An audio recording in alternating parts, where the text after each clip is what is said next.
Hey you, come on over.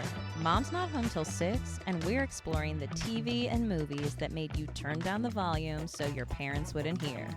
We're going to build our intimacy literacy and dig into all the weird messages we took from pop culture about sex, relationships, and ourselves. Because, let's be honest, this was all the sex ed we got. Today, we are discussing a completely unhinged episode of Seventh Heaven. I am joined by Blair Somerville.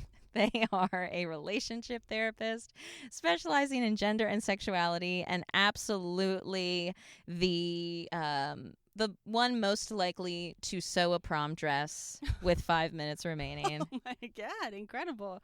And I'm joined by Veronica, local Harlot about town. She's a sexuality educator, coach, and intimacy director for theater. Today, we're going to talk a little bit about the Like a Harlot unhinged episode of Seventh Heaven. This was episode 20 of season 2. Blair, can you tell us what Seventh Heaven even is? I'm so glad you asked because I wrote down the show description. Please. Because I have never seen it before we watched it for this, and wow. It's something. So the description's pretty short. Seventh Heaven centers around the Camden family, consisting of minister dad Eric, homemaker mom Annie, and their 5 kids, Matt, Mary, Lucy, Simon, and Ruthie. The family, along with their adorable dog Happy, lives in Glen Oak, California. The series chronicles the many complex issues of growing up in the world today. And that's the show. This episode's short description was Mary and Lucy set themselves up for disastrous dates, and Eric unwittingly fixes his son up with the senior slut. I'm a little surprised that they were allowed to put slut in the description. I know. They never use that word in the episode. No, they don't actually say slut at any point during the show. Listener, if you've never seen an episode of Seventh Heaven, obviously you weren't watching probably the CW or Fox Family after school special times. And I just need you to know that this show exists in the world where there's lots of instrumental music that takes place to transition us from scene to scene, telling us how to feel and making the dialogue seem wiser than it actually is. So just go there with us to the year 1996, because that's when this bad boy started. Okay. Thank you. I just needed us to, you know what? Let's put in some like little flavor, emotional guitar in the background of this recording to really give the people what they need to know about the vibe. Okay. I actually need you to record your singing, because I've been hearing you sing the theme song multiple times now. Seventh Heaven. And it's, for my version, is Seventh Heaven as sung by Garth Brooks. Yes. It's like, when I see their happy faces smiling back at me. I didn't know I knew all those words, but I do. Okay, so take us there, Blair. All right, let's take us there. We'll just get into the beginning, because this is a little taste test pancake of an episode. So it opens straight into the action, zoomed close in on Mom's face in the kitchen, which shocked me and unsettled me a little bit. I wasn't ready to be that close to anyone as soon as it started. It does start with a close-up. And it's cold open. There's no intro at first. Cold open. Frigid. 2 kids, Simon, the youngest son, and his friend Kyle come in. They kick their mom out of the kitchen because they need to be alone after a hard day at school. Yeah, they seem traumatized by something that has happened at school. Something mysterious has happened at school. Mom asks no questions, just leaves. She's like, oh, okay. And I'll get out of your way. I'll get out of your way. I wasn't cooking dinner for a family of 18,000. Yeah, I wasn't making lasagna from scratch, which we see later in the episode. Surprising. Ruthie's favorite.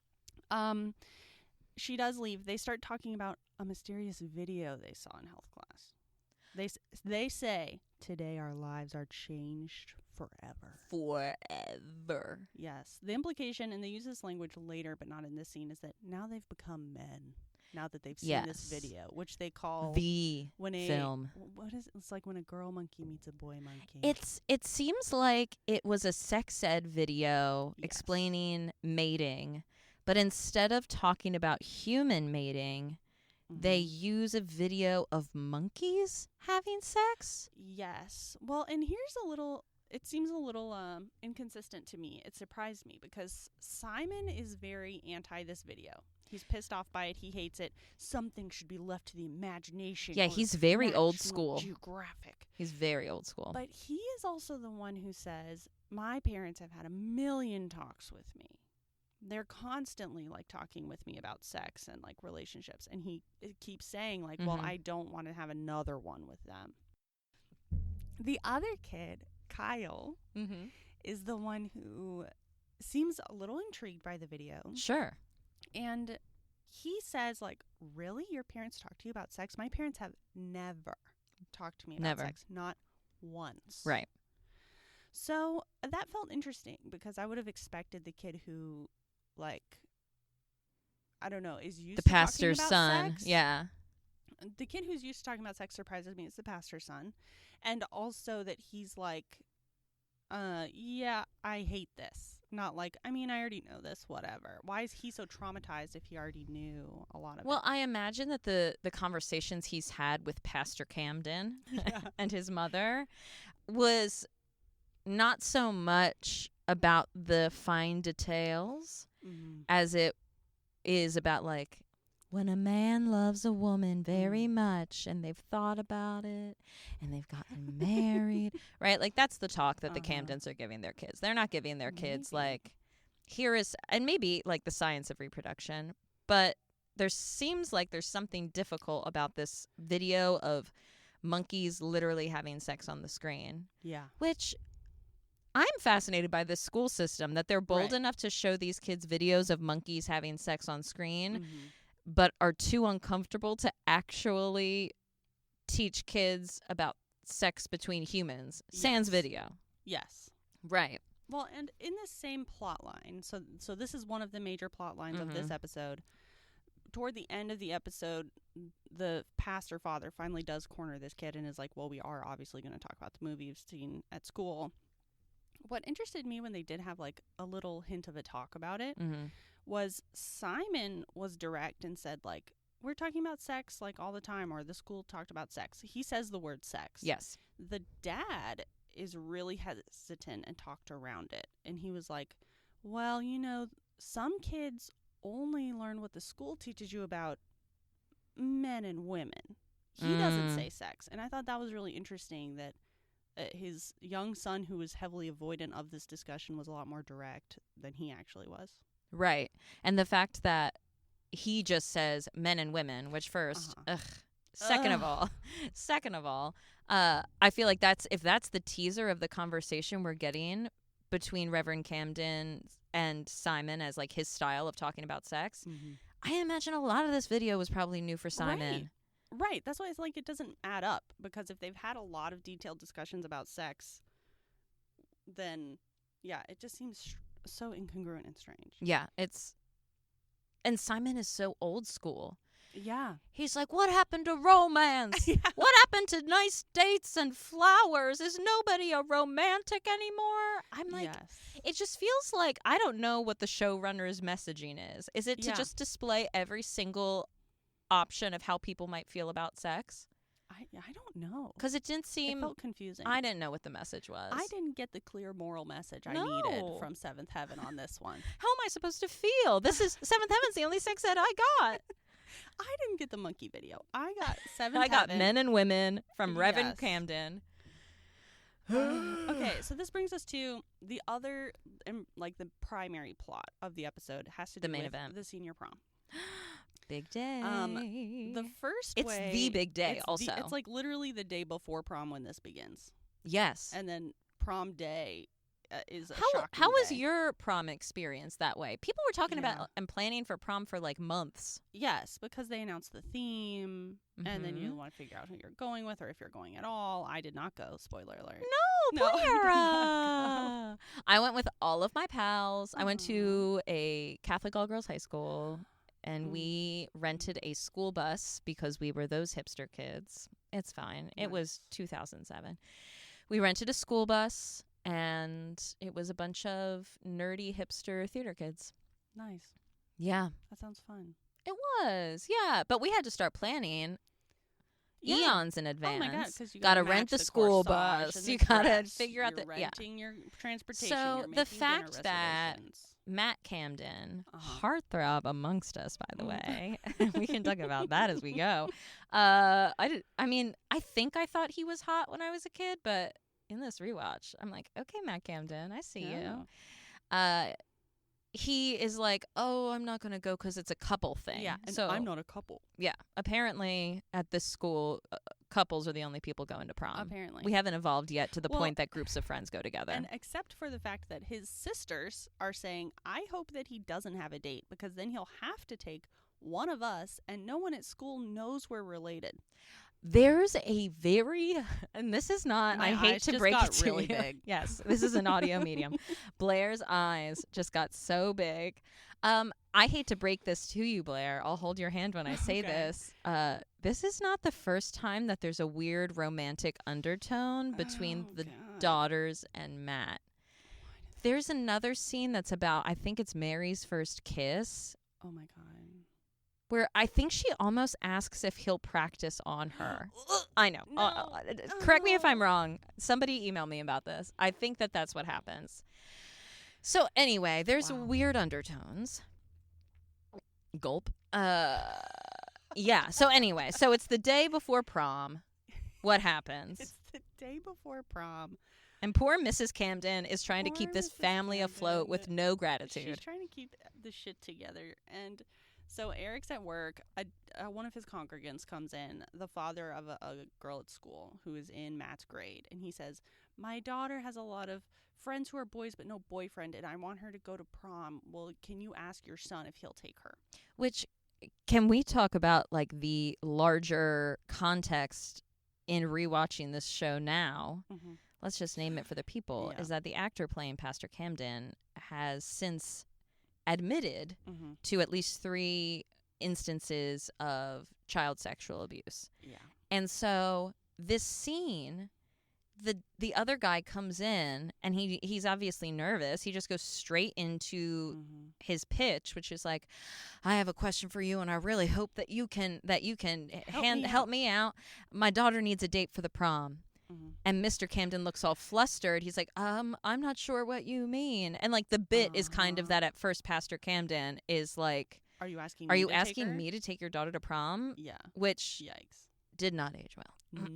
Not at all. Like milk.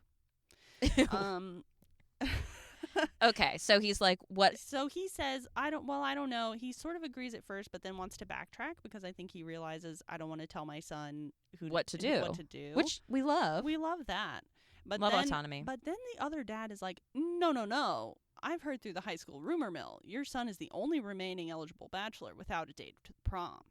Which is like, what the hell is kind of rumor mill? And what kind of school is this? Why is he plugged into this? No idea. Which is contrary to what we later hear about his relationship with his daughter, that they don't talk at all. Right. Yeah, that they hardly talk. So where's he getting his info if it's not from his daughter, his only child? Question marks. Anyways, I guess to continue with that plot, then later when he comes home in the evening, Eric and his wife, Annie, have a discussion. Should I ask Matt to take this girl, Connie, to the prom? Connie. Sweet Connie. Sweet Connie. And Annie's like, no, we shouldn't tell our son what to do. I think that's wrong. Love that. Eric is like, I agree, but I'm not telling him, I'm asking him. She indicates like, this is all you. I'm not having Go ahead, brother. Yeah. Do your thing, whatever. Matt comes in. Okay, this also is a great instance of if they just fucking talked about it, we could resolve a lot of the tension right now. Which is fascinating because they do nothing but talk. Yeah. But they don't talk about the important whatever. Right. So Matt comes in with his shiny, beautiful 90s boy band hair. 90s boy band hair flowing in the breeze. Like a Irish setter with that hair. It's flowing. It's lustrous. It's like a chestnut color. Anyway. Yes, it's beautiful. Anyways. Great jawline. I love the dramatic gulping. Sorry, I'll stop. Eric then says, hey, what if you took Connie to the prom? And Matt's like, no. I don't think that's a good idea. I don't think that's a good idea. Basically, I don't think you want me to take her to the prom. Yeah, and he says, I've got my reasons. And this part feels like pretty good regular teenager shit, where dad is like, what, she's not pretty enough for you? Which that feels messed up. But then Matt immediately is like, okay, fine, I'll take her. Take her. Fine, I'll do it. But when you find out the real reason, which you will, yeah, You can't be mad at me. And they're like, Yeah. okay. Right. So that's the part. I believe a teenager would say that. And That not was the wanna most, talk about yeah. it. Mm-hmm. I find it very strange that his parents' reaction was just, oh, okay. No further questions. For being such involved parents, Yeah. the fact that they're like, Oh, well, I got my way, so. what's the no worst that could follow-up. happen?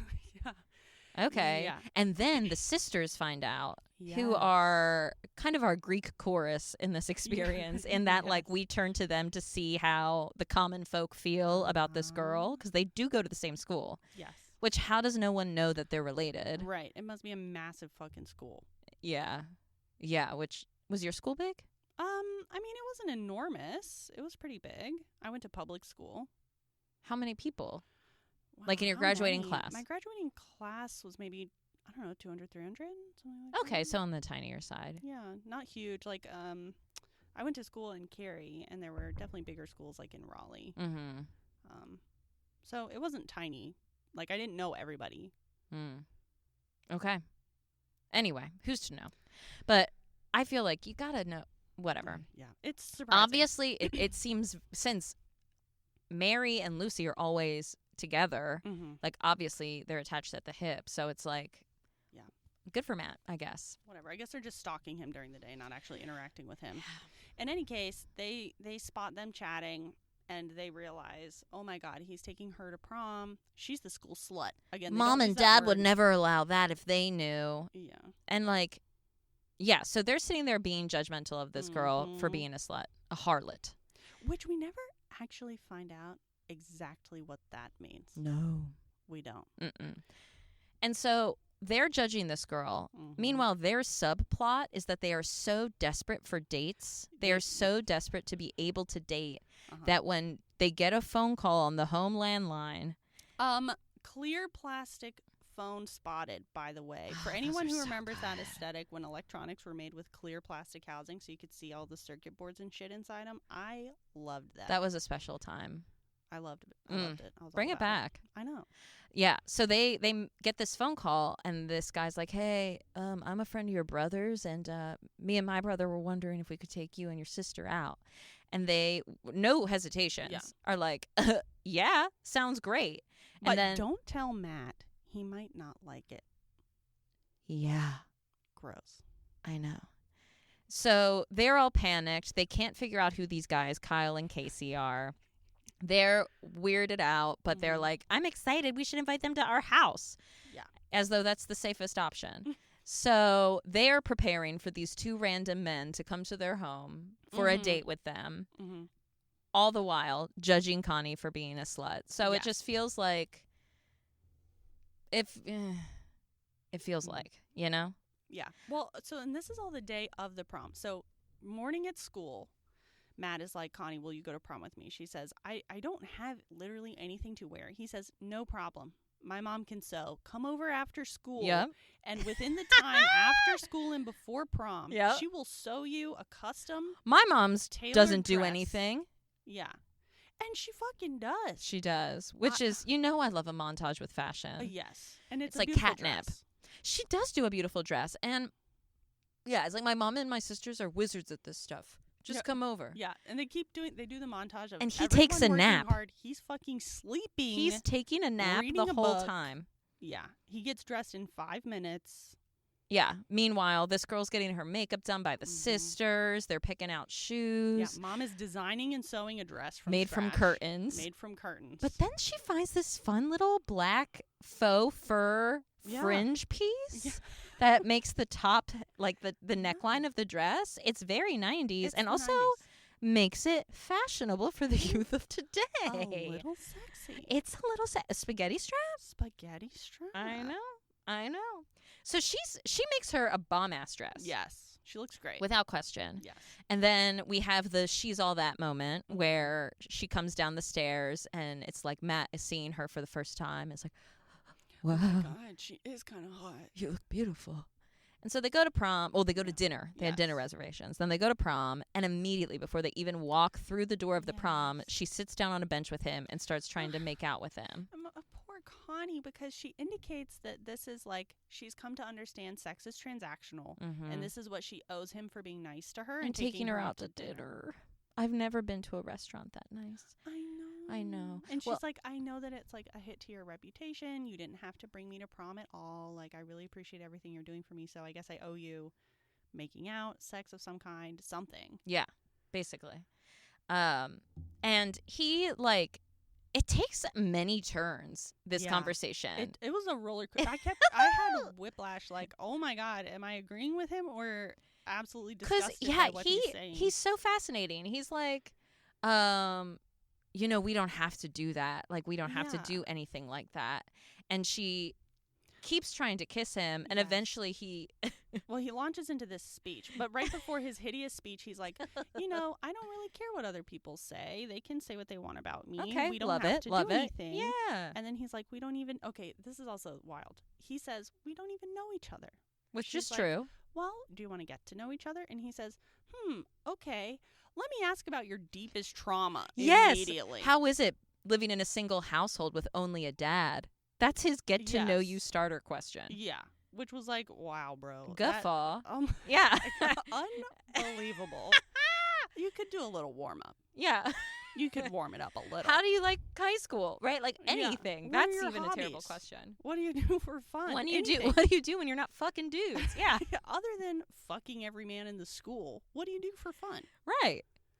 Nope. No. Straight to childhood trauma. Which she just answers. Yeah. And it's really sad. She's like really lonely. She says her and her dad don't really talk. He hasn't educated her about sex, which again, this show seems to be coming out pro-sex ed because she's like, we never talked about it. It is coming pro-sex ed. Yeah, which is very interesting. But the sex ed they're pro is with a waiting until you're married and with a man or like in a hetero way, for sure. For sure.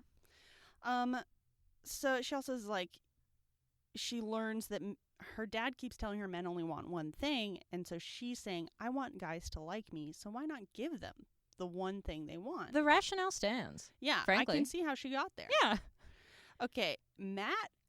Take me there. Take me there. Now he says, have you gotten a return on that investment? Which is like the weirdest way to say it. Right. To say like, do the guys stick around? For you? Yeah. What are you getting? Do you like that? Are you getting anything out of it? That's not what he asked. Are you getting a return on that investment? Okay, then he gets into his Evo psych bullshit. Yeah.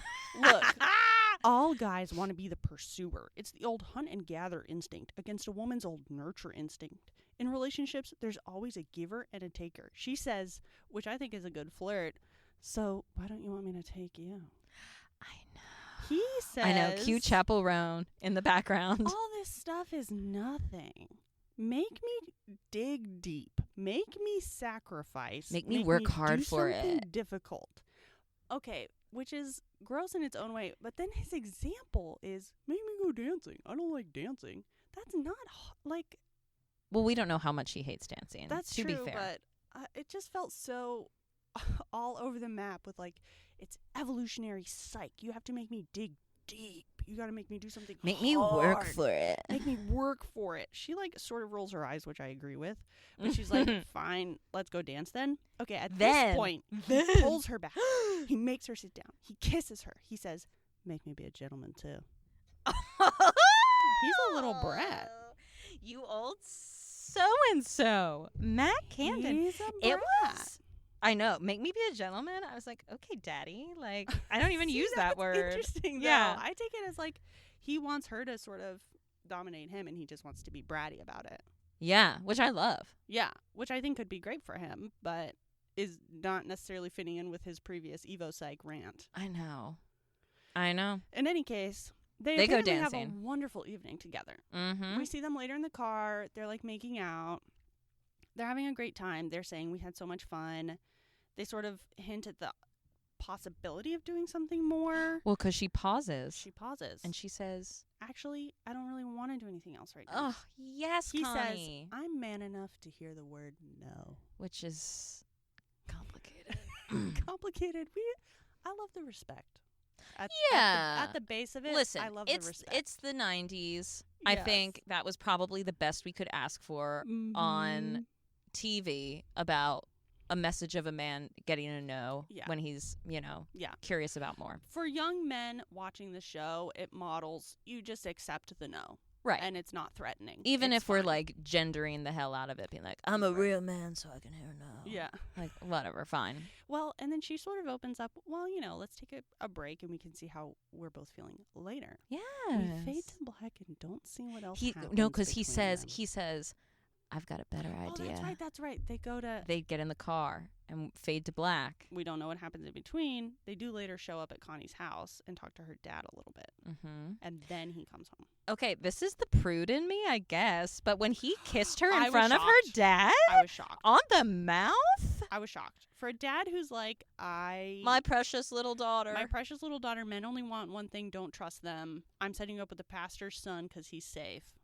And then he, To just right in front of him. Irish setter locks in here, Irish walks in, Dad didn't plants say a damn one thing. on her. Dad didn't say a damn thing. In fact, she makes him tea because women live to serve men. And finally, they're going to talk. I'll tell you all about it, Dad. Really? Really? How did he know the high school goss? That's what I'm saying. This is the discrepancy that I worrying. struggle with. He is worrying. Yeah. Okay, I do want to touch on, too, what is going on in the Camden family home as we're waiting for Matt to come home between Annie and Eric. Well, because, Specifically. yeah, Annie being Mrs. Camden, Eric being Mr. Yes. Camden. Because they are being hype out of their minds waiting for their kid to come from prom. Because they're like, we trust you, but we actually don't trust you. So Yeah, so they have this whole thing that happens with the other kids that maybe we'll get into in a bonus episode. But at the end of the evening, they're having some dessert. Oh, okay? wait. Well, we do have to say this piece. Okay, say this piece. Is that the two boys that the sisters are excited yes. to be like, who are Kyle and Casey? Oh my God, I'm so excited for these dates. And it's 11-year-old twin brothers who are friends of Simon. Yes. So they weren't lying when they said, I'm a friend of your brothers. They just assumed it was Matt. Yeah. So now the whole family is watching them on a double date with twin 11-year-olds and just kind of smirking the whole time. Well, and I will say, too, something worrying. The girls kind of jump up. They try to take a chance to get out of the living room with their mother, who sort of is like, no, your punishment is you have to stay with them. Right? And entertain them. And that felt gross. Right.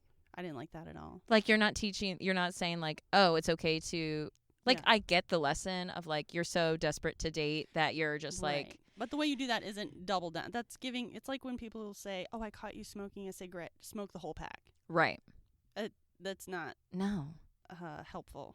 Right. And these boys clearly, like them. Yeah. So, like, just... They're earnest boys. They're, Because boys only want inept. one thing, listener. They're inept, to say the least. But anyway, later in the evening... They're having some ice cream, like passing the time. Mm-hmm. Okay, at a certain point, Eric, the dad, is on his third bowl of ice cream, and Annie tells him, stop. Gaining 10 pounds won't bring Matt home any faster. I thought you liked me with a little meat on my bones. I lied. Obligatory 90s fat-shaming moment. Just Yeah, had to legally sneak you have in. to include a fat-shaming moment in every episode The FCC of television. required it if you were going to air at prime time in the 90s. Yeah. Which, oh my God, I couldn't believe it. Yeah, that stood out to me as well. But also, there's like, to spare you details, there is a child's puppet character that is an old flame of Eric Camden's that is coming to their house for who knows what reason. It's like a long story involving Ruthie realizing that this puppet she loves is actually a person. Crisis of faith is involved with this puppet. Yes, because she realizes that there's a human inside her favorite puppet, so it's not real. So God's not real. So God's not real, because you need to bring in God as well, because it is a pastor's family. Yeah. And your audio jumped out for you. It did. And it doesn't want to come back. Hello, it did. It dropped out and I'm back. Well, and you know what? Blasphemer. That's probably why. That's why you got I said God ain't real. Consider yourself smoked, ciao. Veronica. Thank you. It's been taken under advisement by many. They're in this weird dynamic while they're waiting for Matt where she's feeling threatened by the puppet woman. Yeah. Who speaks in a baby voice the entire time. Yeah. Yeah, bonus episode for sure, because there's a lot to get into. The little girl brings up sort of Pascal's wager when it comes to faith. Like, it gets Yeah, she wild. goes deep. Yeah. Ruthie's my favorite, Credit I think. to Ruthie. Yeah. It's a very bizarre experience. And also, like, this very intense belief that, like, to be happily in a monogamous relationship with somebody means that you have to pretend they never dated anyone before you. Right. In order to not be threatened. Yeah. So, there's that. Yeah, ultimate monogamy. A timeless monogamous choice to have only ever had one partner. Yeah, absolutely. Impossible. All right, wrap us up. What happens? Wrap us up. So Matt comes home. Annie and Eric are asleep on the couch, but they wake up when he turns off the light to try to tuck them in. He says he had a nice time, and Connie's a really nice girl, and he actually thanks his parents for everything. Annie and Eric are like, oh my God, we have to know what happened. Annie says, no, let's wait till tomorrow. They realize it's midnight. They run up the stairs after him. Freeze frame. It's the credits. 90s. Okay, let's talk what comes next. Let's write the epilogue. Let's write the happy ending. What are your wishes for the Camden family in this moment? I wish that they would interrogate what they think a harlot is and the rampant slut shaming within their household, because Connie was a very nice girl. Everyone Sluts can be nice had girls. a great time interacting with her. She was very nice. Matt had a nice time. He seems to really like her. And I hope that they can get over their issues, because I kind of hope Matt and Connie continue seeing each other at least for a while. Yeah. I'm into the Matt and Connie dynamic. Yeah. And I hope, if anything, their continued relationship, like, maybe we create some sex positive frameworks. Maybe we start to realize that, like, oh, it's okay for women to want sex for pleasure. Yeah. Maybe that's a thing. Wild idea. Weird. Yeah. That being a slut ain't all bad. It's fun, dude. Right.